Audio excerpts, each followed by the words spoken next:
Riley, appreciate you being here, brother. So, how do you describe what you do? No idea, man. I I think was trying to figure it marketing. out. Yeah, if Marketing. like my family friends ask me what I do, it's marketing. I guess like working on offers is kind of the main high level thing. Is uh it's difficult, man. Marketing. Let's go with marketing. All right, let's go with marketing. So I guess we'll break that down by starting with offers because I think, for me, it wasn't until probably like a year into actually running a business that I realized, like, oh, offer creation is not just like what you sell. It's an art within itself of Yeah. crafting something that makes people really want to buy. Hmm. And that is a unique skill. That's something you kind of realize later on down the road. So what do you think like the key points are there? I think, yeah, I was the same. I kind of had that same journey. I started as a copywriter and I set out to like really master it. I didn't have a desire to make much money young. I think making a lot of money young is dumb. I'd rather use that time to get good. And so I really drilled down on trying to master copywriting and master that skill. And the more I mastered it, the more I realized like this is kind of BS, man, because if I need really good words to sell the thing, then the thing's probably not that good. And if the thing is really good, then I don't need these like fancy word judo tricks and future pacing and dimensionalization. I just need to tell you the damn thing. And so most of my copywriting gigs actually ended up being more of like a consulting gig on being like, dude, before we write your VSL, like, why are you selling this thing? This makes no sense. Why don't we try positioning it this way? And then when we write the VSL, it's so much easier. And so I think everything just kind of naturally led me towards exactly what you said, like the offer being at that core of everything. And then everything is just offshoots of that. You know, you can get a half decent media buyer with a good offer, and he'll crush the world's greatest media buyer with a terrible offer. No doubt about that, dude. I think it's funny because I remember the first time reading like Hermosi's $100 million offers and being like, dude, I am so dumb. Like I could just compare. Like I didn't even think about the offer, and I mean, there's so many elements to it. Um, I guess when you think about like the Hermosi Grand Slam offer or irresistible offer, whatever he calls it, it's like niching down. It's guarantee.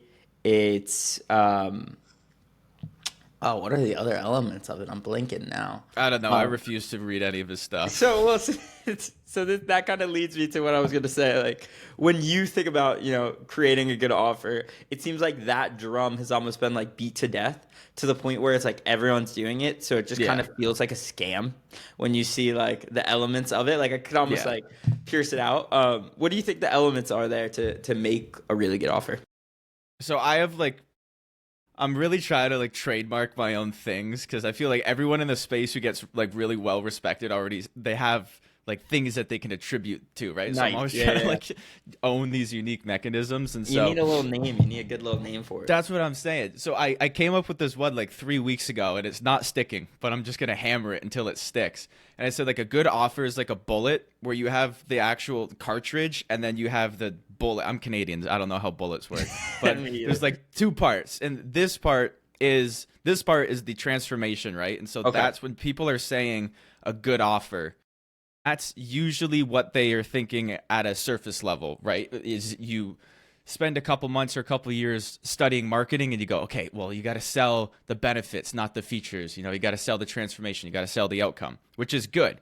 But the mechanism is what propels that transformation forward because just the emotional transformation, especially in a B2B offer, it's not grounded in anything. But then Hmm. just selling the mechanism, again, that's when you drill into the just listing off features and it's like, okay, what am I actually buying here? And so I think a good offer accomplishes both.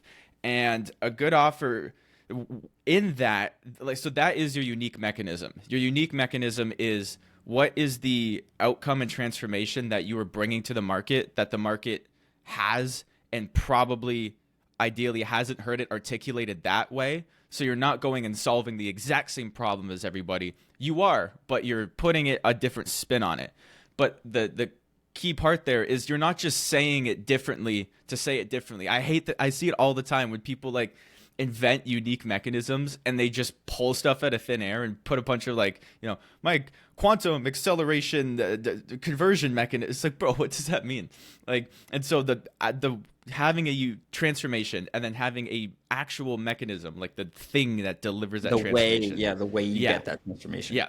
When that's unique, then you have a good offer. And the problem with Hormozi's framework, I mean, I have infinite respect for Hormozi, but when everybody starts following the same framework and it's like, I do X thing in Y time frame or Z refund, it's like everyone's, well, I'll book you 15 to 20 meetings a month in the next 90 days, or else we'll work for free until we do. It's like, that's not unique because you're not actually, I went down a crazy rabbit hole with my first offer on this where I said, like, René Girard, who's a French philosopher, he has this idea of mimesis, like mimetic desire. And it's when you're not coming from your own internal thinking, everything is a intimidation. You're looking through the lens of society. And so with Hormozi, it's like you're not actually learning and applying that to your offer. You're regurgitating his marketing, his articulation, as if that's the core of your offer. And then everyone's just screwed. So it's like it starts at that core fundamental. Like, what are they buying? It's not what you're selling. Like, what is your market buying? That's what the offer is. And it starts internal. It doesn't start reading a book. I mean, to kind of break that down, I feel like so much of that stuff is getting to the root of, like, you just mentioned the quote from a philosopher there, like that philosophical side and that psychological side, and really understanding, like, at the core what people want from this. It pays dividends. And I think so often, especially with copywriting as well, like, I'm kind of similar. I got my start in copywriting as well.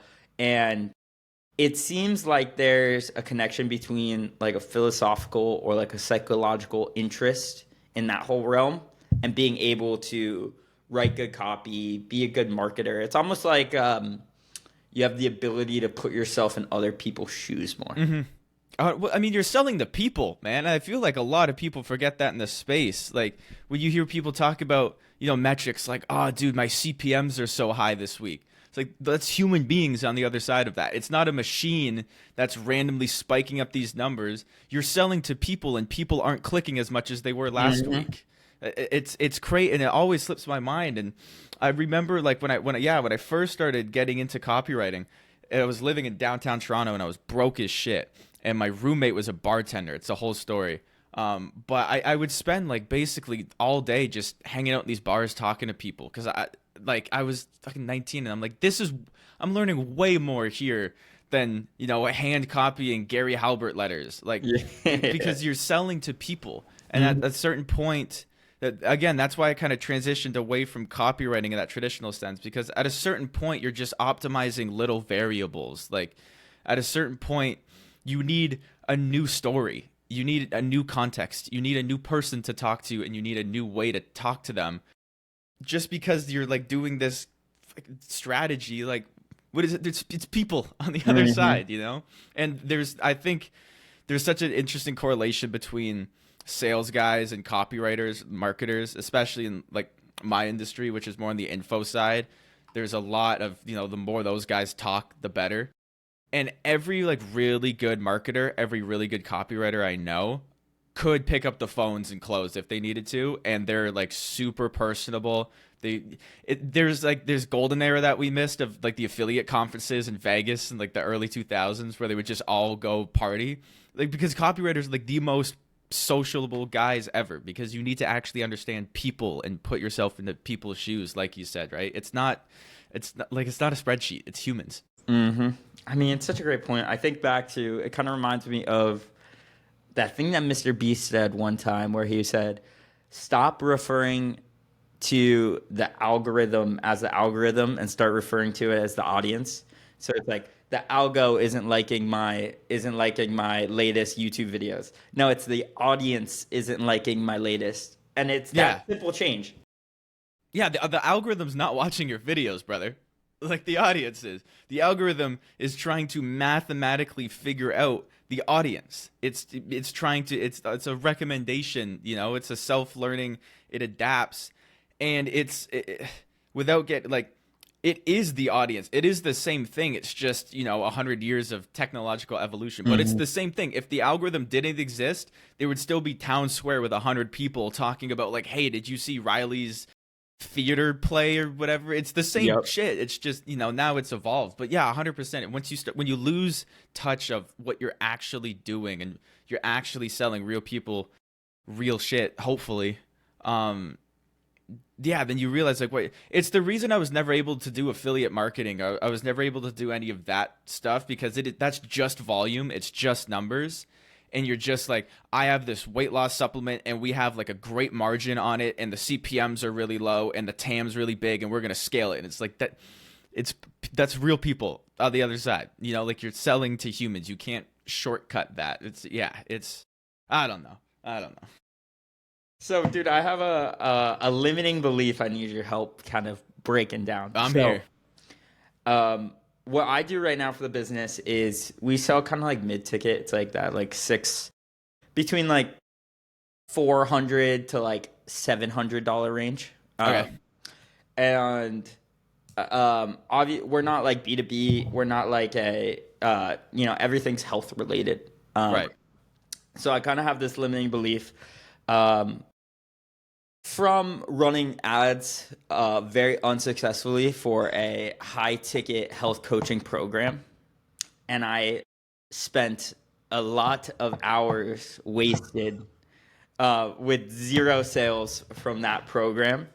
And the belief kind of stemmed in me of like, when you don't have that possibility of an ROI from in terms of talking financially, from a product, it makes high ticket a lot more difficult. And I don't know the reality of that. And I was curious your perspective when it comes to selling something high ticket that isn't a financial thing. Yeah. I mean, at its core level, and obviously you know this from copywriting, like there's only a couple emotions people really buy from, because at the end of the day we're a bunch of monkeys, you know. So you're either like trying not to die or you're trying to get laid. That's kind of the only two, and they all kind of bleed into each other. So the only reason that, you know, like BizOp, make money online offers are so easy to sell is just because it's really direct to that masculine status, a core emotional center in our brains, right? But the because it's reproducing. It's like, I need status so the female monkeys will, you know, see me and not the other guy, and we can have the children or whatever. It's like all that fun stuff. Kind of right. I think Charles Darwin or something. It's like health is kind of on that same barometer. It's that, you know, it's that same status. What I'm saying is it's the same depth of emotional resonance. It's just more, it's a completely different game from business. Like there are very, very, very few marketers who can really crush in both that health, and it seems like those are kind of like the two main things. Like you either do health or you do business or you do anything else, right?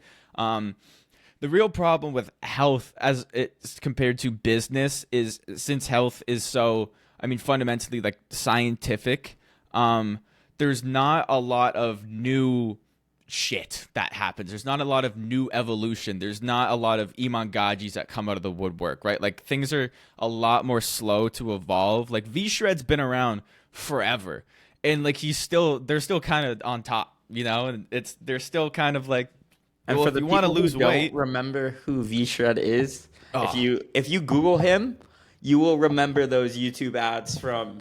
That's a core. That's a core childhood memory, almost like Ty Lopez. Yeah, 100%. So, you know, it's like there's not a lot of ways, if you're trying to sell a weight loss offer, there's not a lot of ways to spin eat less than you burn every day. And so with health, you really just need to truly understand that core emotional transformation you're selling, and then again, not try to invent a new unique mechanism for the sake of inventing a new unique mechanism, but just finding a different way. Like, why would they go with yours instead of XYZ V-Shred? They're spending like, you know, 50 grand a day on Facebook or whatever it is. Yeah. Which I know like half answers your question. The real answer is that setting money on fire with Facebook ads is kind of like a rite of passage for anybody in the entrepreneur space. It's because you need validation. You need to go test the offer, and Facebook ads just compresses that timeline into like a pill instead of going for a run, basically. You know? So if it was going to take you 30 days and $0 to test an offer, well, now it could take you 30 minutes and 30 grand, and now you know your offer is not validated. So it's really just a process of starting with your core offer and trying to validate that as much as you can, and whatever methods that is, whether it's, you know, an organic channel, no matter how limited it is, or some more economically friendly methods of, you know, distribution, or just like a low ad spend and really tracking like metrics and seeing if it works, and then, you know, kind of scaling it up from there. But it's tough, man. A high ticket health offer is a tough nut to crack, like for anybody. That makes me feel better. That makes me feel better. I kind of felt like shit about how poorly that went, but tons of questions with that. But I want to kind of switch gears to talking more info, and the main reason for that is because it's so seductive. Like, I think the info space is so cool. It's not, but I don't blame you. Well, so that was kind of the point of me bringing that up, is like, you know, you see from the outside, right? And you're like, wow, you know, courses, coaching, this is some high margin ass shit. Like, this is cool. Like, I can, you know, if I have a good course that people want to buy and I'm selling it for $2,000, it's like, I have unlimited inventory. There's not a lot of things that could go wrong, you know, from the outside perspective. That's kind of your initial thoughts with it. What's your whole thoughts on the world of info and you know, some of the good things and some of the limitations there? Yeah. I mean, I try really not to like white knight it with all that. I try not to be like, the info industry sucks, yet it's where I spend, you know, all my time. What makes you say that though? B2B info and B2C info are very, very different beasts. Like, cause you're both, like, you're selling air, you know, with info. Like, you're selling knowledge. We're in an information economy, and we're just continually able to charge more and more for it. The difference is, good quality air can be worth a lot to a business. Like, if you're selling B2B info, you can sell a really high ticket package that solves one little specific problem, and that one specific problem can make them an extra 400 grand this month. Whereas with B2B specifically, you're way higher on the sophistication level. You don't need to do a lot of like emotional selling. It's very mechanistic. And that's kind of where I'm starting to operate in a lot more, because it just feels better. Whereas with info on the B2C side, it's a lot of 0 to 1. So it's a lot of getting people their first $5,000, or it's a lot of people, you know, getting them to lose. There's a reason that every Make Money Online course starts with like module 1, mindset, you know, and it's like you go through like, here's how to undo your limiting beliefs so you can start perp trading or whatever. It's because there's just so much more work you have to do on that side. So I think, I don't know. I don't think it's a tool. You know, it's like anything. It's like saying, is social media bad? It's like, you can't say it's the devil, because look at what it does for us, right? But look at what it does for other people. I think it's the same. There's a lot of really, really great people in the space that are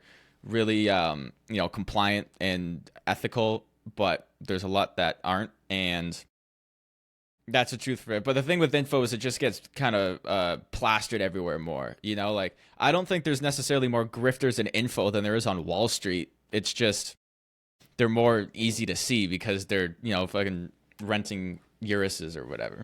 And that, like, the lifestyle content, for better or for worse, like, that is a very good way to sell. Like, I mean, it is, but it's, you know, it's a race to the bottom. And I think, like, that's what I'm really excited to see the next 18 months or so with B2C info. I think it's really going to change a lot. And I think most people aren't going to be. I mean, like, TJR got a Conan's egg, you know, like, So if you're doing this whole lifestyle thing, and it got to the point where again you have these guys like Brez and TJR who are, I mean, they're crushing it, and the operators behind them are crushing it as well. But the main mechanism for their success was this massive organic reach that kind of skyrocketed, and it was because they were just the youngest people with the most expensive shit. Like, again, not discrediting them by any means. And I'm not saying anything about the actual product, but as far as getting a ridiculous amount, I mean, Brett Scales has like a lot of followers. I had no idea, bro. He has like 700,000 Instagram. Bro, He's like a fucking celebrity. I didn't even know. And I because watched he's his in vlog one time, and it was like Yeah. little kids running up to him saying what's up. Like, Bro, I know. He is- It was like he's fucking famous, Kobe famous. was in town. It was crazy. But again, that comes because, of the lifestyle was, it was such a big leap on like these kids are really young and they've got like really dope cars. And so at that point, it's like, okay, who's going to be the younger guy with the nicer car? And then someone needs to be younger than him and and it's just kind of a race to the bottom. And I think with anything, the pendulum always swings back. And I think you're seeing, I mean, Brez has been doing a lot of like authentic business content the last couple months on like actually running Facebook ads and kind of unpolished, vlogs and stuff like that. So I think the pendulum always swings back, but yeah, it was because the lifestyle marketing was easy. I mean, it's not marketing. It's marketing, but it's not sales marketing. It's more of like being an influencer. It's more like being a Twitch streamer, and info plus Twitch streaming. Like a lot of people made a lot of money in those kind of two worlds converging. And I think they're probably gonna separate over the next year or so. I think it's such a great point, and I think back on like, what things I'm the most interested in buying from like a biz op perspective. Mm-hmm. It's always guys on YouTube giving out a lot of sauce. Yeah. And like a very non-flashy way. Like I'm watching their YouTube videos, I'm like, damn, this is some good information. Yeah, dude, I am the cheapest person on earth with anything except for courses. I will rip like 5-figure piffs immediately I'll literally get on the phone and be like, I don't fucking close me, dude, because I know the script you're using, all right? Like, don't Jeremy Minor any PQ me, like, just let me buy the damn thing. But like, I literally like won't go buy myself, new clothes and stuff. But yeah, I'm the same way. Because I think, again, both for the B2B, but also just being behind the scenes of the info, how exponential of a decision it can be. Like this one thing can be a massive leap in business. If you have this one bottleneck and if you're spending a lot of money every day on Facebook ads and you're just lighting money on fire, and someone will give you this tool to fix your funnel or whatever, and it's $2,000, I mean, you could make that back literally by the end of the day if you apply it. And I think that's something that guys like us understand, and that's why it's so difficult to sell B2C, because you got to bring yourself like way down. Like I think something I struggled with it, I know a lot of marketers struggle with it, especially early on, is like truly disconnecting from what would work on you. Like just because you think it's cool or just because it would work on you, it does not mean and people are dumb. When you're selling B2C, like the average person, there's a reason the best copywriters in the world are like write to a 5th grader. It's like, because that's basically who you're selling to, dude. Dude, tell me that like writing on Twitter hasn't been the biggest eye opener in terms of like the average IQ of people. It's mind boggling, dude.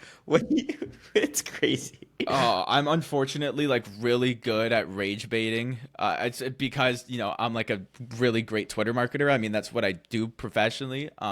So occasionally I'll just like let a good engagement bait rip. And when it's just going and then it breaks out of your echo chamber and it just fucking hits normie Twitter, and the replies just start going, and I'm like, oh shit, yeah, like, bro, people, you know what it is to me? It's the lack of nuance. Like, I had a tweet that did well, like I posted like 3 days ago, because my good friend of mine, he was like in New York City for 3 days, and I was like calling him, I'm like, dude, how is it? And so I wrote this tweet that was like, forget what it was. It was like the anecdote for burnout is like go to a strange city for 3 days that you don't know and like walk around a leather jacket and chain smoke cigarettes, right? And it was like, it was getting love and people were loving it, and then it just went And then the comments were just like, must be nice for you, like, you know, to be able to afford to just leave at any time, like, must be with what money, dude. And I'm like, bro, what? Like, I moved to Toronto with like $8, dude. Like, what are we talking about? But there's just, yeah, there's no nuance. And so you got to think when you're telling someone they're about to make money from their iPhone, you know, copying stock market trades from this kid, like, you got to really break it down for them, brother. Like, you really got to simplify it. Dude, no doubt, no doubt. I had like a 6-month phase of going like really hard on Twitter, trying to like Yeah. gain followers and, you know, help with the business stuff. And there was one day that I was in Austin, Texas, and I was in a Walgreens, and they had like organic Reese's, and they were seed oil free. Were they like Reese brand, or they just looked Reese's. exactly like Reese's? No, they were Reese's brand. Wow. And it was like organic seed oil free. And so I took a screenshot of it and I posted it on Twitter, and I was like, very cool, like seed oil free Reese's. Because, you know, the seed oil stuff always does well. Yeah. And so I post that, and obviously peanuts are a nut. And so it took off. It got like 4 million views. And it was just like, it was just people like, dude, this idiot has no idea that peanuts are a nut. I had Biden's press secretary quote retweet me. What? Like, wait till this guy figures out that peanuts are a nut. And it was just, wait, dude, because they thought you were hilarious. saying it was seed free? No, seed oil free. They're like, wait, the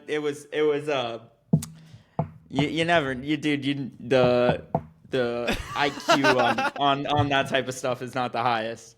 But yeah, it's hilarious when you have something that goes outside of your like instant echo chamber. Yeah. And it hits the public, and you're like, wow, like there is not a lot of discernment between Dude, it's crazy. And you know what? I think it's worse in the health space. Like, I'm kind of a double agent on the timeline where I definitely like in the money Twitter niche, but I started in the health Twitter. Did you? Like, I didn't know that. Yeah.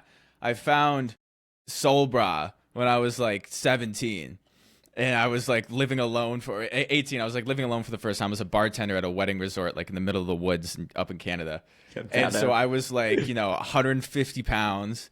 I was like 6'2", and I was eating like 12 pasture-raised eggs a day and fucking sourdough and olive oil. And I was like sitting in the sun. Dude, I lived with these like it was like a 5-star resort. So I was with these like very pretentious waiters, like, because they were all like in the service industry, and they would walk in, I'd just be like absorbing the sun like outside. It was fucking great. So I started that, and then that led me to, you know, whatever the rabbit hole was. But with the health Twitter space, like, I had a lot of really chronic health issues, still do, around like chronic fatigue. And it took me like a good 3-4 years to figure out, because obviously, you know, that's usually how everybody starts, is they have this thing and the doctors aren't really helping with the thing. And so you're like, I gotta buck up and figure it out. And then you start going down all these crazy rabbit holes. And like, so if I were to follow the traditional health advice, I would have been screwed. I was screwed. And then if I were to follow the objective right health advice from this esoteric health Twitter space, I would have been even worse. Because there's no nuance to it, you know? Like, I can't tolerate dairy at all. The amount of people that told me, like, bro, you just got to drink raw milk. I'm like, dude, if I drink raw milk, like, I will have a crazy adrenaline reaction. Like, I will not. And so the thing that, like, eventually, I mean, you know, like, second order effects, I'm not saying that this was the underlying thing, but, like, some of the things that I did that really fixed it was I, like, quadrupled my sugar intake, and I took a lot of experimental antibiotics. Because I had like really bad SIBO. I had really bad bacterial overgrowth, and I had really bad leaky gut. And that was leading to, you know, very like brain fog. And I was just so chronically low energy. And then so I started going down the repeat space, et cetera, et cetera. But the point is, like, yeah. So if I'm sitting here, it's me, and it's this guy who looks extremely healthy, right? His idea of health and my idea of health are very different, because if I lived his healthy lifestyle, I wouldn't be able to get out of bed. I'd be like truly incapacitated, you know, because he's like doing carnivore. Dude, if I ate carnivore for more than 8 hours, I would shrivel up and die. Like, my body would shut down. And so I think that's the problem, like, with that, you know, the seed oil shit. Like, that's what you see really take off. I mean, dude, Soul Bra like is not 4% body fat, and everyone's calling him fat. They're like, Soul Bra got fat because he's like not walking around shredded. You know, like there's just no room for nuance, and I think it's actually really destructive because again, health is like it's one thing for business, but health is really important. And you know as well as I do, like there's a lot of dumbasses like you and I that will listen to an anonymous Twitter account with a lot more conviction than like a PubMD study, you know? And so when people get so religious and so it has to be this way and this way is wrong and this way is right, and you completely eliminate any room for nuance, you get sucked. I mean, again, like I was like 2 years eating this diet and living this lifestyle that was making my problems worse, but I was like, this is the healthy thing, so I just gotta, you know, keep doing it, and it like totally derailed me. I mean, dude, I have a very similar story with that. I had like really bad skin issues. And I have, you know, a similar story in terms of like, you know, doing both sides of it, like the traditional route and them telling me there was nothing I could do and it would only get worse, and then kind of following the health Twitter advice. And then I found this guy, Dan Garner, who he's a nutritionist for professional athletes for like Sean O'Malley and a lot of these like John Rahm, all these like really well-known guys. And he had this philosophy of nuance. And when I heard it, I was just like, dude, that is it. That is, you know, it was so rare. It was like the first time I had ever heard anyone speak without with like, you know what, sometimes you want to go this route, other times you want to go that route, and there's a billion things in between that are going to affect that decision. Yeah. And it's 100%. Hilarious how rare it is to even see something like that. But what was the thing that kind of like you tried this, and then your mind opened up to this thing and you started like undoing the skin stuff? So Dan had this approach where he was like, look, everyone has biases. You know, I have my biases, you have your biases, the carnivore has his biases, the vegan has his biases. So we have access nowadays to all this incredible testing, and let's use this testing and let's have the data reveal the story to us. Yeah. Versus having you know, your biases reveal the story. So for Dan, since he's working with professional athletes, they would run like $5,000 worth of like advanced health tests. And then he's just an expert at reading and understanding those tests and then use that to kind of decide what to do. So for me, I was able to work with Dan when I was in college, because I was like so into this stuff, trying to figure it out. And I just saw, you know, all the tests that he did. And I just ran, you know, advanced gut test, advanced micronutrients, toxins, gene tests, like all this stuff. And I just like kind of worked with Dan to figure out like, you know, what was going on there. And it was like I had some gut issues. I had like the MTHFR gene, and I wasn't. Oh, isn't that a bitch, dude? When I first took like a methylated B complex, my brain was like, whoa. I was gonna ask you if you ever done that, because that's a big one for chronic fatigue, is those methylated B vitamins. Yep. Yeah, I've tried. I'm a human guinea pig, dude. I've like my fucking supplement shelf looks like I'm in like the winter shoulder. It's crazy. You and me both, bro. But I love the Ray Peat stuff as well. I think the funny thing about the Ray Peat stuff is I think you have to have a certain IQ in order to do it. Like, dude. Oh, fuck. This is going to be a rabbit hole. I 1000% agree. There is a lot of people who just simply cannot do I think it's an amazing like protocol and idea and diet and stuff. But you have to know what the hell you're doing in order to, you know, be able to do it properly. Dude, oh my, fuck, I've got to try to like reel myself in because I could talk about this and I do talk about this a lot. First off, like if you come across an average anonymous Ray Peat account on Twitter, he is a giga genius. Like 11 times out of 10, just these random fucking guys in the corners of Twitter that have like 400 followers, but Danny Roddy follows them. I'll start like scrolling through their account. I'm like, this guy is like truly autistic. Oh yeah. And yeah, it's I think what it is, and again, I'll try not to get too crazy, but like, No, dude, please do. because when I first found Ray Pete stuff, I was like, I think they call it new Pete, like NU Pete, like new metal, you know, where there's like these new Peters who like will read Ray Pete for 2 weeks and then will get like Cynomel and start like, you know, buying Idea Lab supplements, which was me. I got a fair bit of those in my supplement. Yeah, which was me. I was like, I should probably stop eating polyunsaturated fats, or I can just get on adrenaline or whatever the fuck that Georgie's gonna feed me. So obviously, you know, I took that path and I really started undoing it and started diving into the fundamentals. And the thing with Ray is he's so rooted. I mean, his main inspiration is not the right word, but like he really got a lot of his ideas from William Blake. And and when you read William Blake's stuff and you start like truly understanding this idea of what energy is and the flow of energy and how you can use it as a literal thing, you can use it as a metaphysical thing, you can almost use it as a spiritual thing, and it's all kind of the same thing. And there's different ways that you can enable it, and there's different ways that you can do it. It was, imagine me dealing with chronic fatigue, like some days I can't even get out of bed, listening to this guy talk about this like divine source, and I'm like, fuck, I could use some of that, brother, because like I'm starving out here. And then starting to really, you know, unravel the core fundamentals of like, okay, if you burn energy every day, and if you aren't giving yourself energy, your body's still burning energy. And so if you're in an energy deficit, your body's still burning the same amount of energy. So what is it burning? Well, it's burning internal resources. And the mechanism it uses to do that is stress hormones. And so if you give your body an excess amount of energy and it burns it and you're still left with energy, well, wow, you have energy. And the problem is that's the core idea of it.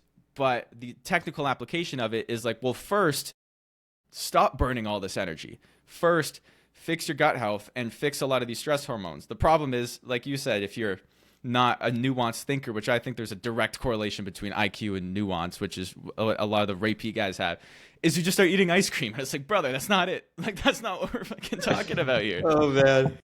I one time lived with a guy. I lived with someone I met from Twitter at one point who was a Peter. And God bless him, good dude. But when I lived with him, he had some gut issues going on. Yeah. And he was drinking he was trying to like bulk as well. And he was drinking a whole like carton of raw milk every day. And he was having some bad gut issues. He was eating all this ice cream. He was getting pretty fat. And then at one point he started taking the thyroid medication. Yeah. And couldn't figure out how to dose it properly. And was just sitting in the corner of the room for like 2 days in like a horrible panic attack. Yeah, you cannot just wing it with Cynomel, dude. Like, that's not a thing. And I was like, dude, I think we need some coaching here or something, bro. That's funny. It's a really nuanced thing, man.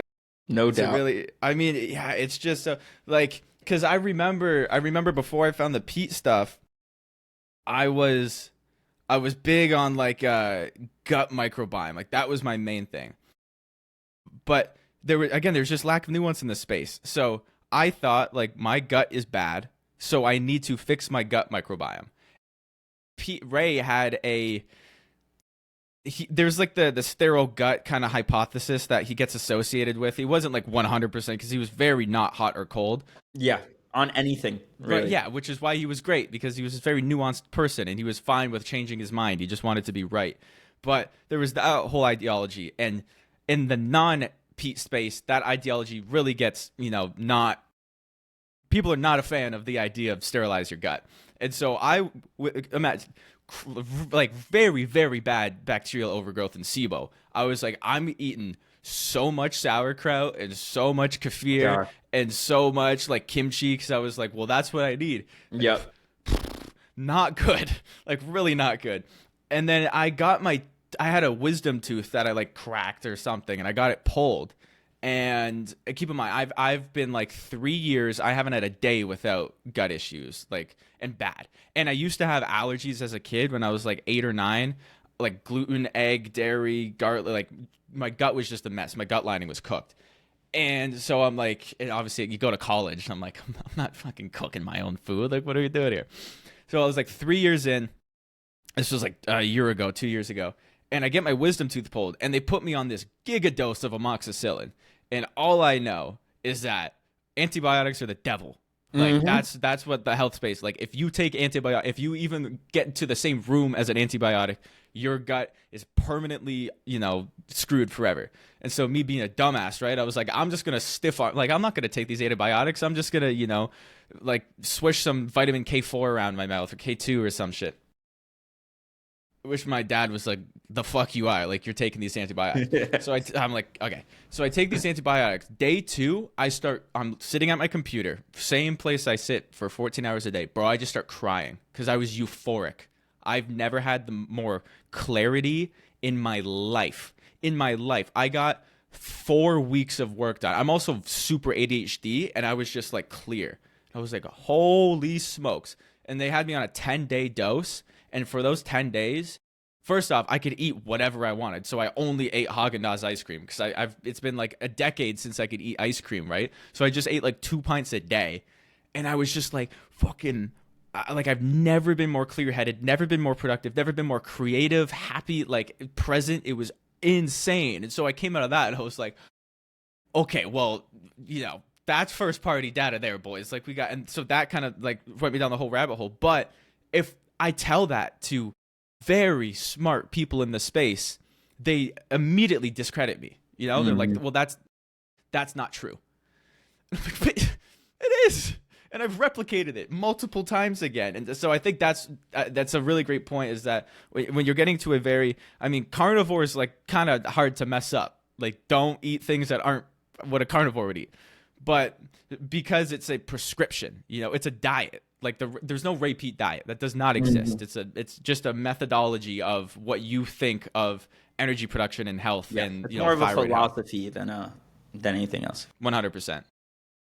Yeah, dude. I mean, even just the core fundamental of, let's think about what is one of the worst things for the body, which is stress. So let's do what we can to limit internal stress within the body. And just even that core fundamental, I think like everyone agrees with that. But then when you start to break that down from like what that looks like, in terms of like what are the things that are going to be anti-stress in the body, it's right? A lot of carbohydrates. And then you hear the carnivores and the keto people are like, oh my God. Yeah. But then there's so much nuance there. We could go in a million different directions. I'm going to send you a podcast that I think you're going to love. It's a podcast that I did, but I barely talk in it. It's this guy,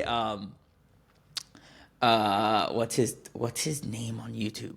He's a history guy, history YouTuber. And we did this podcast, and I thought it was going to be just like a pure history podcast, but he was really into Ray Peat. So he connected like Ray Peat. The whole podcast was connecting like Ray Peat, William Blake to like Nietzsche and like this philosophy. And I think it's see what I mean? Peters are so high IQ, bro. Like they're so very smart. much up your alley. I'll awesome. Put that in the description too if anyone wants to listen to that stuff. Are you a brute de force guy? Of course. A fucking 19-year-old Riley sitting in a dimly lit one den bedroom in Toronto, like I literally was putting rent on a credit card, and I was fucking sitting there like, the mission is all you got, brother. And I was like, yeah. No, I love Brute, man. I think Brute's like a true modern philosopher over time. He's so there was like, when Brute was consistently doing those spaces, like it was Church of Brute. But man, I remember like there was like, I guess it would have been like, I don't know, 3 years ago. I think it was in the middle of COVID, where like the timeline would shut down. Like Brute would be live, and I would see everybody in that, like literally everybody. Bro, no word of a lie, I swear to God, I skipped a sales call once to listen to a brute space, and the guy There I was you go. supposed to have the sales call with was also in the brute space, and we both skipped it on each other to watch this brute space about like the mission or I swear. Oh man, I love Brute so much. I just think like the it's such a unique voice. It's such a unique philosophy for, and it's just so something that you can only find like on this little like weird corner of Twitter because Yeah. it's such a unique combination of shit that like can't be like widely accepted, but is just so fucking like such a I can't even describe the it's just a good overall philosophy that if you explain it to anybody, it sounds horrible. Bro, yeah, and it's true. It's I think I think the same reason Brute blew up was the same reason that a tape blew up. Same reason all these guys blew up is that the core lessons they're trying to get across are nothing new. I mean, they're what authors have been writing about for like 2,000 years. But for especially for a younger masculine audience that is just continually going more like dopamine blind to things, like you really gotta hit you gotta find this unique angle to cut through. Again, that's like the Tates of the world and stuff. And so I think Brute just like cuts through so much that Brute could literally read like nursery rhymes and we'd be like, bro, like holy shit, he's on to something. But I remember I was young. I think I was like 16, 17, and I read The Way of the Superior Man because I was like trying to get laid. And so I thought it was like a dating book, and it wasn't.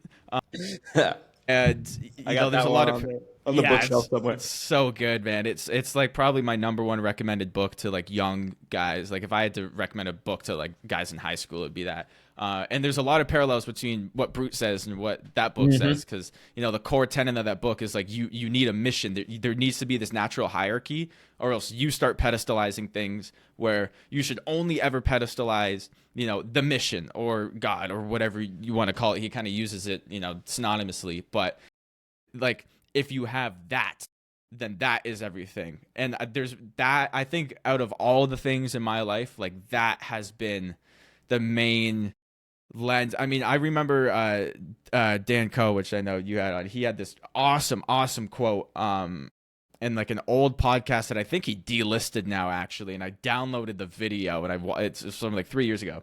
And he said like when you are working on a project, that project becomes the lens that you look at everything through. And so you could read a book and a week ago you wouldn't have read anything, but since you're looking at it through the lens of this project, you're like, oh, I could do that for that. And then every text you get, every reel you watch, every song you listen to, every conversation you have, and you'll know it when you're in this flow, when you really got your hands on the project. It's like you sleep 4 hours, you wake up, you're back to it, and you're like walking and you're hanging out with your friend, and your friend says something, you're like, I'll be right back, and you like run back to the desk and you like journal it out, and everything just kind of conspires in your favor. And I think that has been such a great lens, because everyone I've ever come across who's not doing great, it's always that. When you think of this like average person, who we envision, the 9-to-5 worker, or we envision the watching Netflix, that archetype, right? That's always the pattern I observe over everybody in this normalcy, NPC, whatever word you want to use it. They don't have just something that is going to take a decade to do, and they can't wait to like wake up tomorrow and keep working on it. And I think Brute he's just so cutting with his words, and he's so assertive, and he just has this vocabulary that you're like, what the fuck is this guy saying? But the core underlying message is like, brother, like if there's not something that is you're obsessing over, like if it's not consuming you, then you will consume yourself, and you'll just be self-destructive. And it's such a great message for people to hear. It's such a good message, and I think you broke it down so beautifully. Just this idea of when you don't have something, when you don't have a mission that you are like fighting towards, or you kind of have on that pedestal of that you're chasing, you pedestalize everything else. Yeah. at other people, girls, and it really infiltrates your life and makes you ultimately not the best version of yourself. I mean, it's such a 100%. great fundamental message. So kind of quick question on that, because it's something I've been trying to think through, figure out for myself, right? So my business, we sell direct to consumer lab tests, and it's pretty much all those tests that I learned from Dan. I figured out a way to sell them direct to consumer, and I've been doing that now for 2 years. And I feel like kind of at my core, I squeeze as much juice as I can from just purely those tests, right? Like, sadly, I realized like the reason why no one else was probably doing this is because the margins aren't really that good. Yeah, I was gonna say, what are the margins on them? Like 30%. Yeah, I mean, it's not 30% gross. terrible. Yeah, I mean, but then when you're trying, like I don't have any room there to run ads. Like I'm Well, pretty if you're much only selling the labs, you don't. exactly, right? So that's kind of the point I'm at, because I don't like want to be like a health coach, or I like don't want that to be, what I do. So I've been kind of in the last few months now a little bit like discouraged, or feeling like that part of the mission is not something I'm really too like pumped up about anymore. And I feel like I need to do either one of two things, which is completely evolve, and partner with a doctor, which I have a few in mind, and like literally and turn them into like a content creator, like a really good content creator, like spam them on YouTube, get them set up really nicely, connect them with some really good YouTube guys, and get them pumping, and get them like the autoimmune expert on YouTube and on Instagram, and then just DM setting and do like a health coaching thing. Or just completely like start something new. And so I was just curious, your perspective on like, for the people out there, and including myself, who like either don't have a mission, or they feel like they're kind of falling out of love with their current like offering thing. What do you think that path forward is to kind of revamp where you're trying to go? Would you have that passion if it was currently really successful? Yeah, definitely. I think it was like I've just been discouraged because I've been banging my head against the wall, and I've tried a billion different things, and like, it's been moderately successful. But it's like, dude, the time and effort I've put in is very unequal to the outcome, and I'm like, dude, like, I mean, you just gotta have blind faith at that point. Like, yeah, the real truth is that you need to. It needs to be a mission that's worth failing 1,000 times, because if you're able to hold that frame, then every time you hit a wall, you're like, fuck it, hallelujah. Like, that's another no. We're inevitably closer to a yes. Like, I have this frame. I had a sales coach one time tell me, he was training this team that I was consulting on. And he goes, if you were 40 no's away from the one deal that changed your life, how quickly would you bomb 39 calls? Like, how quickly would you get 39 no's? You would get off this phone now, and you would call everyone in your contacts list and just you will give a fuck how those calls go, because as soon as that 39th one's done, the 40th one's going to hit. And I love that frame. It's the frame I've always kind of held for business is like, I always think of it like in hours. Like when I started this business, I'm like, I have 10,000 hours to do, and then I'm set. And I don't know how long that's going to take. I don't know how hard it's going to be. It's inevitable. Success is inevitable eventually. And then the question is it a worthwhile pursuit to put 10,000 hours in? So with what you're saying, for example, it's like, first off, Gary Brecka, I'm sure, is not starving for cash with his blood labs. And no doubt about that. Like telehealth with, the semaglutides, I think is that the fancy word for Ozempic. And all that space. I mean, I know people in the space started doing like comfortably multi 8 figures with that. Like, it's a very lucrative space. And I think you look at the trend of, this like Andrew Huberman, Joe Rogan, Austin, Texas health crowd, which I shit on a lot, but it's, it's good. It's a net positive for society.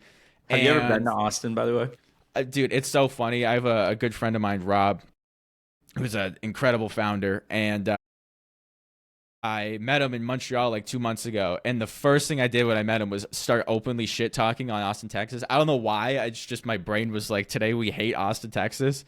And he was like, well, I love Austin, and we're going there February. And so every couple of weeks he texts me, he's like, Austin's lonely without you, man. And I'm like, get you and your fucking comedy mothership. No, I've never been. I don't. Dude, It's like it's performative to me. bro, I was like a year. This is probably like a year and a half ago now. I was like real into the Twitter stuff. I was like, I had just graduated college. I was so into health, and I was like, dude.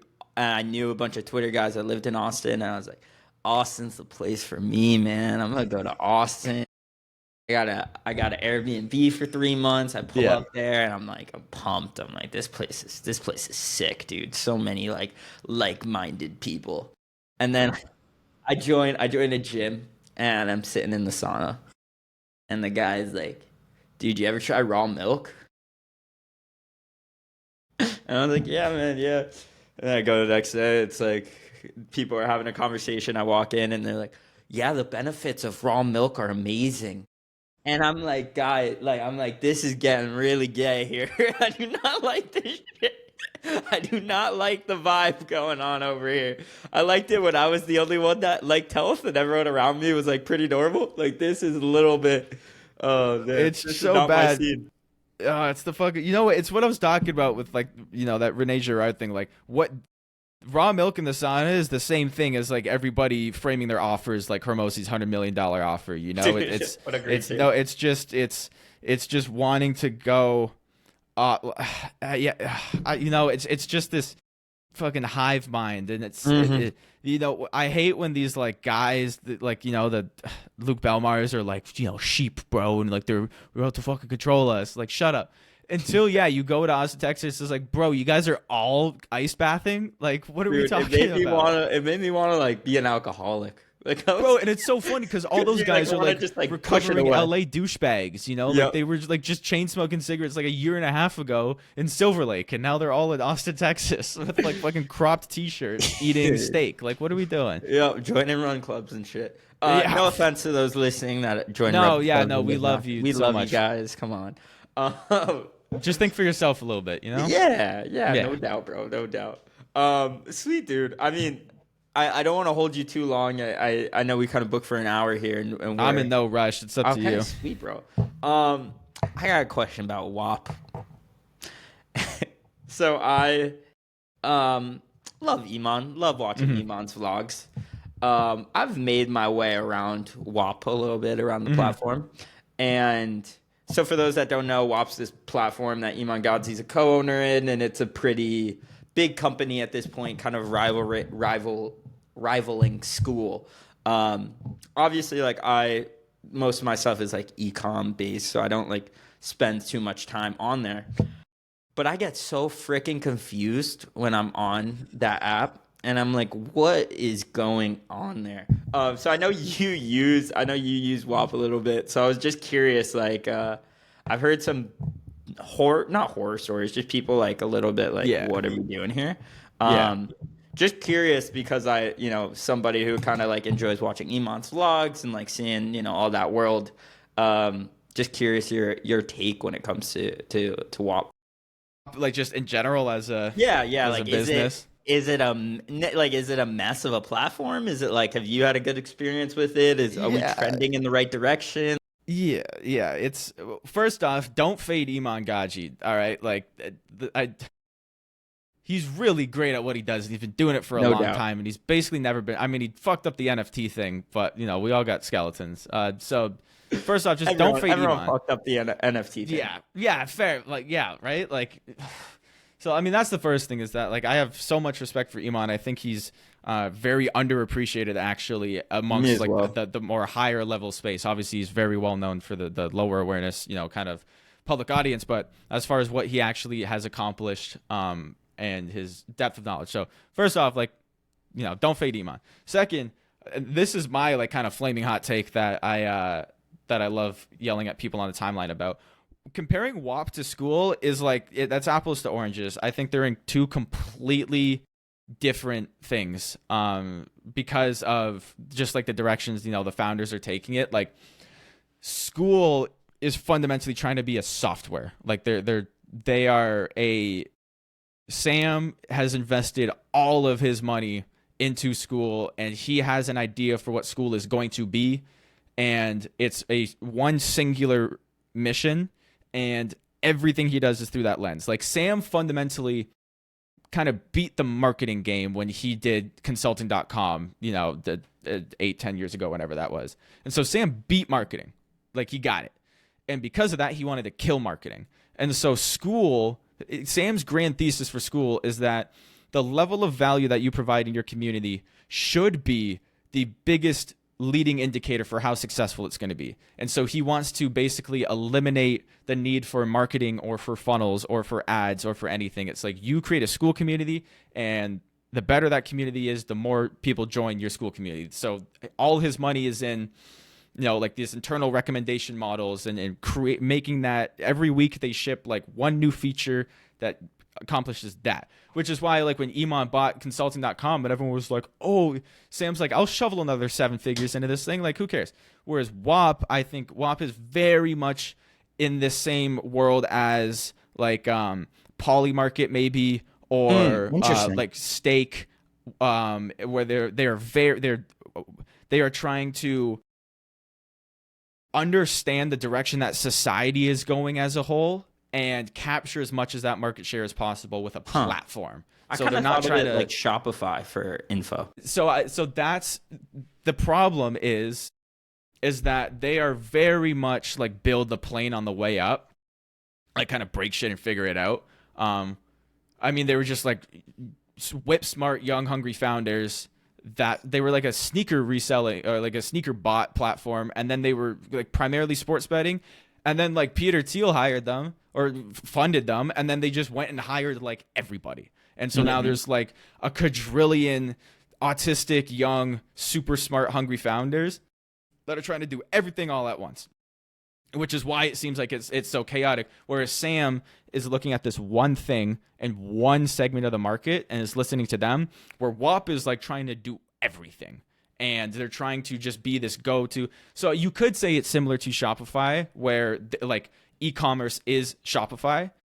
But I think Shopify was trying to be this like foundational layer for this existing industry, where WAP is trying to kind of front run the industry, where they're, like Iman isn't info. Iman's like this new education. Iman's like the education institutions are evolving. It's evolving into this. And so I think WAP has their eyes set. Also, WAP's like fundamentally a payment processing platform. Like they're trying to power the internet. They're almost doing like a Palantir in a weird comparable way, not like in a conspiratorial way, as in we want to have our fingers on everything and try to ride that out ultimately as a net positive. The problem is that the specifics kind of fall through the cracks, and then so you get info guys that are like, okay, awesome, like that's so sick, but like it'd be really awesome if we got this one feature. And then they're like, yeah, we'll get to it. We're busy, trying to like buy the White House or some crazy stuff. So I think like that's kind of where that main disconnect is. And I do think there is a bit of internal conflict where the who they're serving right now is just a portion of who they want to serve. I don't think they're like planning on pivoting. I think they want to expand and expand and expand and expand. The problem is, they will say this mission statement of like, we're going to power the internet. And then all the comments are like, but you guys like, people just sell trading courses. And it's like, that's fair because that's currently what it is. But I think they're two fundamentally different things. I think they are trying to be on the bleeding edge of where things are going in general over the next 5 to 10 years. Again, like more akin to a PayPal or more akin to like, some of these like blockchain startups where they're like, NFTs aren't here yet, but in 10 years, all your concert tickets are going to be NFTs. And when that is the case, then it's a good thing you invested in us. I think that's kind of where they are very broad, where school is extremely narrow just on like coaches and consultants. That was a fantastic breakdown. I haven't heard anyone Thanks. kind of explain it that succinctly. Um, I've always been, Spent a lot of I, time thinking about it, so I yeah, hope so. yeah. Most of the time, whenever I heard anyone explain it, I leave like a little bit like, all right, I don't know if I still don't get it. I think to me, I think one of the coolest little aspects of it, and it's really just like a blimp in what they do, but um, is the being able to I'm blanking on what it's even called. Like the paying for views for like The if clipping. the clipping, thank you, like the clipping. So like if I'm a creator and I say, I'm gonna pay $1 per 10,000 views you Hmm. guys generate with me in it, and then people link their accounts, and then that's how you get all of these like theme pages for Hmm. Brez Scales or for TJR, is because people are getting paid to clip for them, and then there's like limits and all this other stuff. It's kind of like uh, what Tate did 100%. internally, but in a marketplace setting. And that's At why I'm least, bullish on WAP. Like that, I'm yeah, ultimately bullish on WAP because for you to be a now like funded company, like a legitimate, technology startup with the enough of a finger on the pulse and enough flexibility in a C-suite like structure where somebody could be like, "Hey, Andrew Tate, like we should make that business model legit." Like and investors and people going like, yes, let's do it. And obviously, it's version 0.5, like it's the earliest it'll ever be. So there's a lot of yeah, flaws yeah. in it. There's a lot of kinks as there always will be. But I think there's this trend of, new companies like, Anduril or like Tesla or like, all these that are really, it feels like we're kind of getting back to a stage of innovation again, where it's like, some of the greatest innovations in the world. I mean, like electricity. You think of like, the Thomas Edisons or Nikola Teslas. It's like they were being funded to fail a lot. The problem is like modern day, venture capital, there's not a lot of margin for error. Like if you bring on money, you now have sharks in your office checking every quarter. And if you're not making more money quarter over quarter, then that money's going to dry up versus, these like the reason we are here to, I mean, the reason there's lights in my office right now is because someone gave them money and said just work until it works, and they failed for 15 years. I mean, I think Thomas Edison had like 5,000 Mm-hmm. light bulbs before one worked. And I think obviously, we really drifted away from that, and that's why you're getting all these fucking slop startups and everything's just an AI note taker, and Silicon Valley's just a mess. And so the trend I'm seeing and the reason I'm ultimately bullish on WAP, no matter what they're actually physically doing right now on the platform, is because it seems like we finally got some guys who are not going to be punished for failing. Mm. And I think that's ultimately what I see, and that's why I get sort of defensive when it's like I am not agreeing with everything WAP. I think I've yelled at multiple people at WAP like just do this, like listen to me, fix this thing, and you will get so much more info guys on it because we just need these like 3 features, and they're not. I'll build them, bro. I'll literally vibe code them for you. Like it doesn't matter. So I'm not saying they're perfect, but I think I think it's ultimately a net positive for society to get back to smart people with a lot of money behind them that are allowed to fail until it works. And that's why I'm cautious to critique every time they fail, because if we critique every time someone fails, then, we're not going to fucking get anywhere. No doubt about it. I mean, it reminds me of like a lot of the lessons I see, like listening to like the Founders Pod, Yeah, like absolutely. all those type of people who really have made a dent in certain things. Like you even think of like Dyson, I think is a very obvious example of that. Like Hmm. the amount of times he failed to make a very good vacuum is astounding. Yeah, Like it goes like back, like I a mean, lot. like a lot of times. Yeah. I forget the exact number, but years and years and years. I mean, it goes back to what we were saying about Brute as well. Of Yeah. like when you have a mission, you don't give a shit how long it takes to succeed, and all those failures are just going back to what you were saying of one step closer, one iteration closer to where you're actually trying to go. Um, it is I mean, it is such a reassuring message to like listen to that pod, see all these great guys, and see how much failure it took Hmm. to get to the place. Um, I think it's just a message for guys to get fucking started. Like, don't have this analysis or paralysis trying to get the best idea, because it doesn't matter, because it's not going to be take 0.1 that you get it right. Yeah, I had this tweet a few days ago where I said, like, I think people took it as like tongue in cheek, and I was being like serious, where I said something along the lines of, I start to genuinely panic when things are going really well. When I'm not second guessing everything I'm doing, I get genuinely like unstable and disturbed, because I immediately assume I have a blind spot somewhere. I mean, like, if I think I'm fucking crushing it, especially like in what I'm doing, which is like I'm trying to fundamentally master marketing. Like, I'm not trying to start a successful company. I think it's something that's really been lost in our generation, especially, is this idea of mastery. Like, there's no artisans anymore. There's no this young generation, you know, my generation, like, nobody's trying to master things anymore, because everything's just quick wins. And so you can spin up, you know, a $30K a month social media marketing agency in 18 months, and you don't need to be that good at it, you know? And like, so I don't give a fuck. But anyways, so when I'm like truly trying to figure this thing out, in my head, it's like a 15-year journey, you know, like, it's going to take a long time.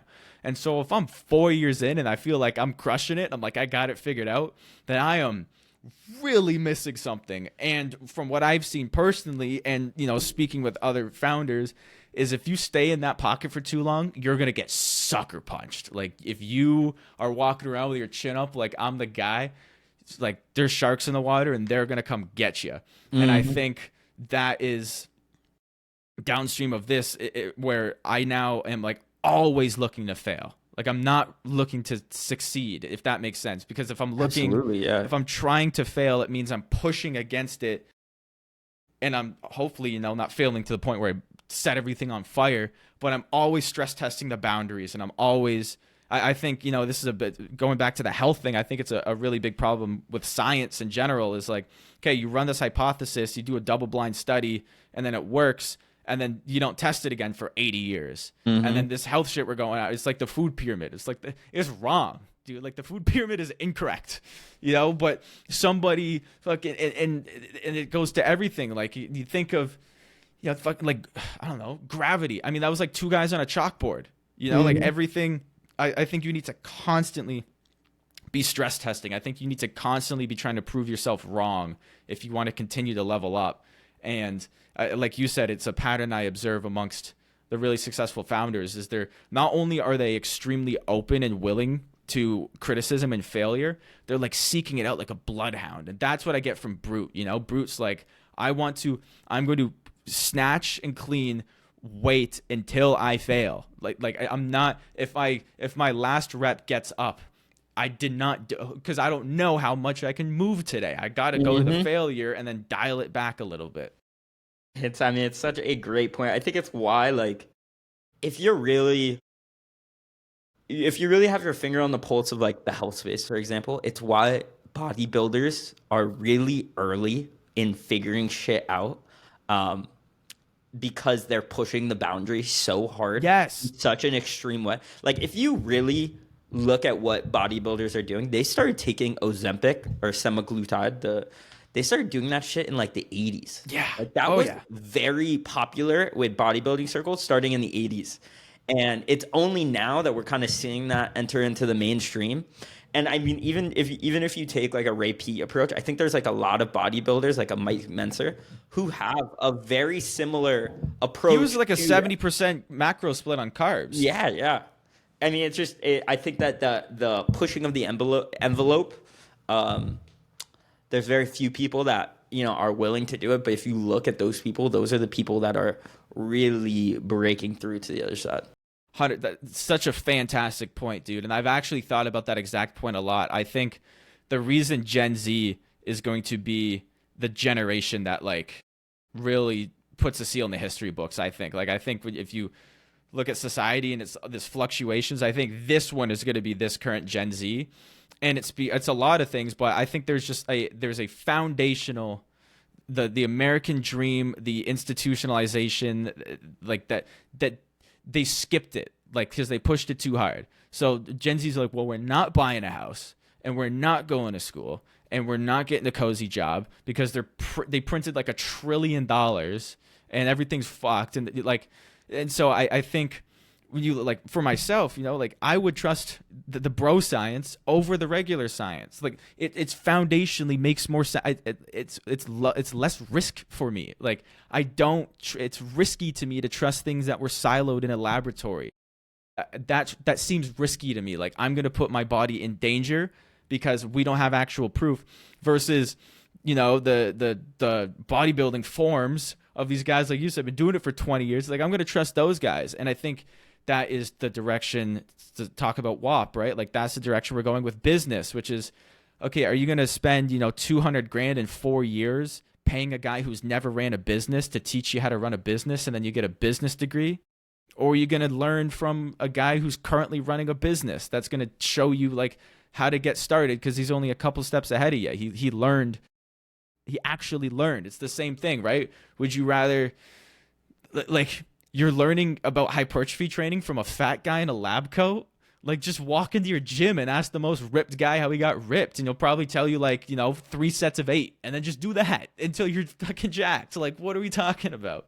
Dude, I cannot agree with you enough. And I think a lot of times, like, very often it's that person that's in the gym that's jacked that's like, he would love, Yeah, bro, there's nothing more for he'd you love to to do come than up talk to him about and it. say, dude, what's up? I don't know what I'm doing here. Like, I would really appreciate, like, there's a lot of people like that, especially if you're early on in business as well. And you're reaching out to somebody that's like 2 steps ahead of you, not 30 steps ahead of you. Cause, like, those people do that will hop on a call with you for free. Dude, 100%. Like Dude, if someone DM'd me and was like, yo, I really want to start a podcast. Don't really know what to, I would hop on a call with them. Like, but if that was Chris Williamson that you're reaching out to, like, Right. there's no way he's going to see it. Like there's a lot of people that are just a few steps ahead of you that would be, more than willing to show you the ropes. Absolutely. And I do think it's one of the main faults of the info space, like we were talking about a bit earlier, where foundationally, like as market awareness goes up and the info space gets more polluted, you could say, where there's just more people selling the same shit that's kind of repackaged. The delta between the information that the people selling you have access to and the information that the market doesn't have access to, that starts shrinking. And whereas like 10 years ago, like, there was only a handful of guys that were selling, affiliate marketing courses, and they were doing like $50K a day in ad spend. And then all these guys, we didn't know what the fuck was going on. Not me, I'm young, but back then. Whereas now it's like you're paying this, a guy's been day trading for 4 months and made 10 grand, and he knows he can make more money doing a prop trading offer than like actually trading. And so now he's teaching people. The problem with that is you need to start gatekeeping more, and so the space gets very PvP. The space gets very like, if you learn my secrets, then I can't sell people my secrets because you're not selling foundational expertise and knowledge. You're selling an edge. You're selling like this little thing, and you got to hold on to that thing and not fucking tell anybody and like guard it because that's like the lifeblood of your business. And it's ugly. And I think that was the case in the health space in a previous, 10, 15 years ago, from just going down the rabbit holes of those old farms when I was young and trying to like dig up some gems on pre-internet censorship. And I'm like, what were these guys talking about? It seemed very, unanimous. Like it kind of seemed like everybody was on the same team. And when you go look at like the old Warrior forums and all the old, affiliate marketing forums, it was that same thing. And I think that kind of got beat out of the market. And again, I think that pendulum's swinging back. And so that's exciting to see, is we're all going to fucking start winning again. Hell yeah. What type of role you think AI is playing with all this stuff? Because I think about marketing. I think about a lot of online businesses. A lot of software stuff kind of freaks me out as well, with how easy it is to like vibe code things. It makes me a little wary of certain things, and really diving into certain elements of trying to gain knowledge. Yeah, I mean, I've literally spent the last 3 weeks on Claude Code because I'm like so non-technical and I'm like, I need to learn this shit, or like I'm cooked. And it's like, I literally feel like I have Jarvis. Like it's insane the shit I'm doing with it. You think Claude Code's the best one to learn right now? I Claude, it's just my kind of philosophy on technology is like Claude Code is, I mean, for if a developer is listening, you'll kick my ass, so I apologize, but for the average person, it's probably like the most advanced thing that you could get outside of obviously like manually writing code. Yeah. I mean, you have to use it like in cursor or in a terminal, like it's not user friendly at all. And so I would rather just spend 4 weeks beating my head against the wall learning the most advanced thing than spend 4 days learning the, easy to use thing and then trying to learn the next thing. I'd rather just like climb up to the highest mountain as possible and try to make my way up. So I think it's less about like the individual software. It's more about trying to pick like the biggest, hardest thing right now. But I think AI is just a natural evolution of the way things should be going anyways. I mean, it's inevitable, it's just like definitely accelerated more than people were anticipating. But if you look at, like Naval Ravikant on his first ever Joe Rogan episode, the one that like initially got him a lot of traction, when he had this thesis where and this was like, when was that, 2016 or 2015? It was a while ago. That's a good episode. Yeah, I think it's like 2016, 2017. Yeah. So he had this thesis about AI, and he said his belief was that AI was going to take over all of the human labor jobs, like factory workers and etc. So all that humans have left to do is do what humans are uniquely qualified for. And so he said, like, he envisions this big gig economy where you are an expert at something and you go on like, whatever the Upwork, Fiverr equivalent it is, and you do a job and you get paid like 15 grand, and then, you like take some time off. And he was right, but all the creative shit got delegated first. Like AI came and it was like they're doing writing and they're doing graphic design. And it's because in this kind of modern information post-capitalism slop world, like that actually is the human labor.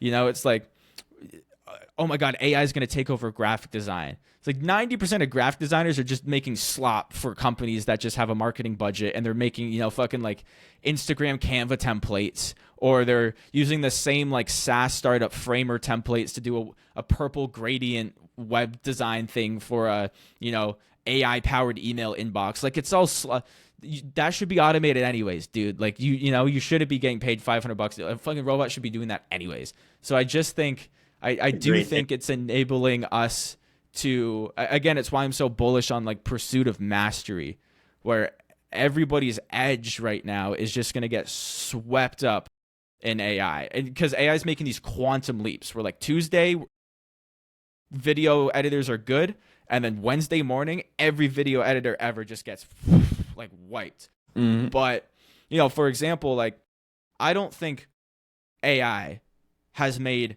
any new good copywriters. I only think it's made good copywriters better and bad copywriters able to produce more bad copy. Like I am very, very proficient in like prompt engineering. I mean, I've spent like a year focusing on it specifically for marketing and content. 50% of the time, AI still gives me some shit, and I'm like, bro, who writes like that? Like that's terrible, Yes. And it's because I need to know what good copy looks like. However, the last time I've actually written a full long form piece of copy has been forever. I basically just copy chief it. I yell at my robot to fix this and fix this and fix this and fix this. And then I go and I manually, edit it. Mm-hmm. And so I can now produce 5 times the amount of copy that performs better than if I were to do it manually. But, like it's not like you see these like AI auto replies on Twitter and you're like, wow, that's great. Mm-hmm. No doubt about that. I think if you think about, man, who's a great example of this? There's a few that are coming to mind. I think, Brute is probably a cop-out, easy example of this, but what is that guy's name? I'm trying to think of authors who are fucking crazy, is essentially where I'm getting at. Hunter S. Thompson. Exactly. No AI can be Hunter S. Thompson. Like, because of the fundamental weirdness and absurdity of the work, it's very hard to produce something like that, because that person is so freaking weird. 100%. In a great way, and I think about stuff like that and like really, unique artists, like that sort of thing. You got to have that edge. You got to have that uniqueness. Something really unique to you that isn't able to get recreated by asking ChatGPT for write me 25 good headlines. Yeah, 100%, and it never will, and that's not. Yeah, I am a anti AGI guy. I'm like not a truther on artificial general intelligence. I just don't. I think, I honestly think like for the widely and this is a flaming hot take. For the widely adopted definition of AGI, like we're basically already there. If you use like Opus 4.5 with like a big context, like, bro, AI, if the definition is that AI can predictably do things better than humans autonomously, we are there. Like, I set up my fucking agent and I say go. I check on it 6 hours later and it spent like $170 on my API token and it did everything and it fact checked it all and it edited it and it fucking structured it. Like, so we're there. But that doesn't mean he has 20 years of hardship that he can use to frame his world. Like, it's just ridiculous to even. So I really do think I'm very pro AI in the sense where I think it is naturally it's just going to accelerate everything, So it's like people are like, oh my God, AI movies, right? Like in 5 years, we're going to be going to the theaters and AI is going to be doing all the movies. It's like, bro, Pedro Pascal has been in like 7 movies this year. Like, it's already slop. Like, we're already not making art. We're already only making movies to maximize like box office and streaming numbers. It's fucking slop anyways. So same with music, same with everything. And there's a reverse of that too, that you could almost argue that like maybe it gets so easy that you and me can create some fucking film masterpiece that's like us just screaming at code, but using kind of that unique knowledge of creating something really weird, that the barrier entry is so small that so many people could create work that then kind of the cream of the crop rises, and it's like this combination of being able to leverage these tools but also have that unique weirdness, and it's not just the Avengers 8.0. Dude, Dan Coe, again, he had a fucking banger quote on one of the videos he posted a few weeks ago. And I wish I knew the specifics, I'll butcher it, but he said something along the lines of like, curation is the new intelligence and taste is the new IQ. And it's so true, where it's like, okay, if we can all make Christopher Nolan level movies, that has literally zero indication on whether you're going to make a movie as good as Christopher Nolan. In fact, there's an argument that it actually gets you further away, because pre-AI, you could have an uncle that works at like a vintage camera store that can get you access to like this crazy RE film camera. And even though you're like not the best at directing movies, for someone who's just starting their filmmaking career, you have this massive advantage because your films look like movie quality, right? So when that gets fucking leveled, and it doesn't matter what the equipment you use, it doesn't matter anything, because you're just like prompting this thing and it's making the movie. The only thing that matters is what you're putting in that prompt box. And that is something that will take, 30 years of expertise for, Christopher Nolan's still going to be like dropping real nukes for his movies, but I think it levels the playing field with everything. And that's what gets me excited about. Again, it's almost the same thing I was talking about with like going from copywriting to more offers, which is like, if we're all competing on who can say this thing the best, and then AI comes along and can say it better than all of us, then it doesn't matter who can say it the best. All that matters is who has the best thing that AI is going to go, write about. And that isn't something that AI can do, because again, there's so much human element into that, because you're still selling to humans. I mean, dude, no doubt about that. I think the dark side of it is like people might have a little too much time on their hands, which I think for a lot of people that's probably not the best thing. But I think, dude, with a lot of new technology, we just don't understand the consequences of it. Like a good example of this is, have you ever seen the movie Moneyball, the baseball movie? Oh, banger. That's Banger. Brad Pitt, right? Yeah, yeah, yeah. So the idea is like they're using these advanced analytics to field a baseball team on a cheaper budget than, everyone else that's freaking good. And all the scouts were so afraid of that, and they thought it was going to be the death of the scout. So the whole concept was the scout is dead. Now that they have these advanced analytics, the scout doesn't have a job. But what actually happened is the reality of it was now scouting departments in baseball are like 10 times bigger than they were there. And the reason why was because everyone has the same data now. Everyone has the same advanced analytics, that the only advantage you can get in baseball now is by having really good eye. And so it made this reverse jump happen because the playing field got completely leveled. That is a fantastic metaphor. Yeah, bang on the money. Yeah, like, oh my God, GPT-6 is coming out. It's like, how do you think they felt when the printing press came out, brother? Or like the light bulb came around, they thought the sky was falling. And how did that go? Did we all lose our jobs, or did society get better? Like, you know what I mean? Like, yeah, now you got more people sitting on a couch watching Netflix. It's like they would have fucking done that anyways. And that is kind of like a black pill view on it. But again, I just think everything gets accelerated, and that is for the better and for the worse. And so I think you are going to have these like Wall-E creatures that are just sitting in their fucking chairs getting fed. But like, they would have been doing that anyways, just to a lesser degree. And so you just accelerate the bad, you accelerate the good. I'm not saying that's a good or bad thing overall. I mean, who's to say that? That's more of an ethics question. But I think the dumbest thing you can do is be like, well, I'm not using AI. It's like, you're going to be, dude, can you imagine saying like, well, I'm not using the printing press. I'm going to write everything by hand. I'm going to have the biggest newspaper company in the world, and I'm going to write everything by hand. It's like, I'm going to do the fucking F1 race, and I'm still going to use a horse. I'm going to do it the old-fashioned way. It's like, bro, that's not how that works. Yep. It's always the early adopters that fall into a better place. Yeah. Yeah. Like, it's... Well, how do you feel about it? Because like you have, I mean, you'll probably be the last job that AI can ever replace. I mean, your entire thing is human to human conversation. So how do you see that from the lens of like in a vertical that is kind of almost outside of that realm for the core? I mean, there's going to be so many AI tools that are going to help you, host it. I mean, fucking Riverside like does all the editing for you now. This thing's awesome. So how do you see that from the context of someone who's like fundamentally in a vertical that by design is going to be at least, one of the last things to get automated?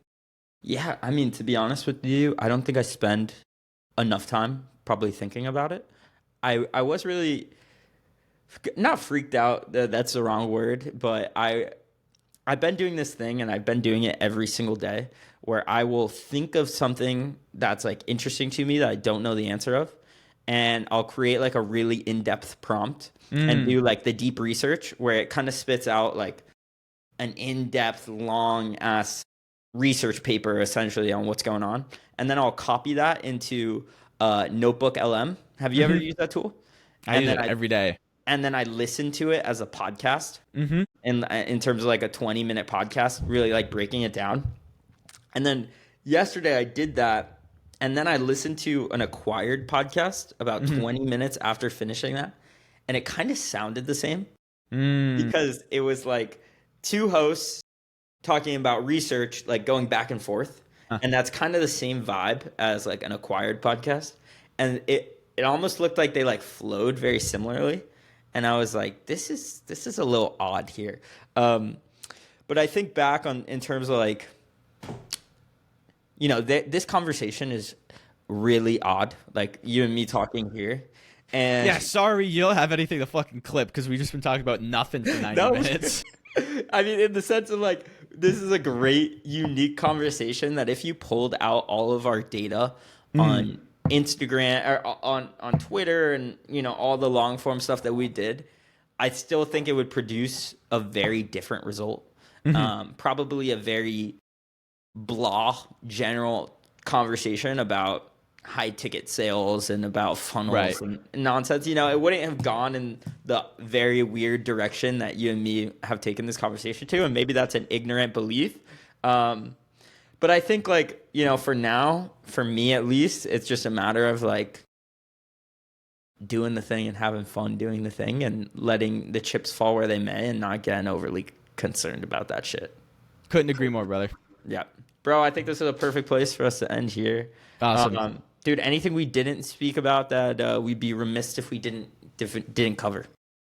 Fucking spoke about everything. I mean, thank you for letting me just go down 1,000 different paths for an hour and a half. Bro, that was so fun. That was so fun. I love conversations like that. I appreciate you, bro. And we will definitely talk soon and do this again. Absolutely, brother. My pleasure. I appreciate you having me. Pretty sweet. Cheers.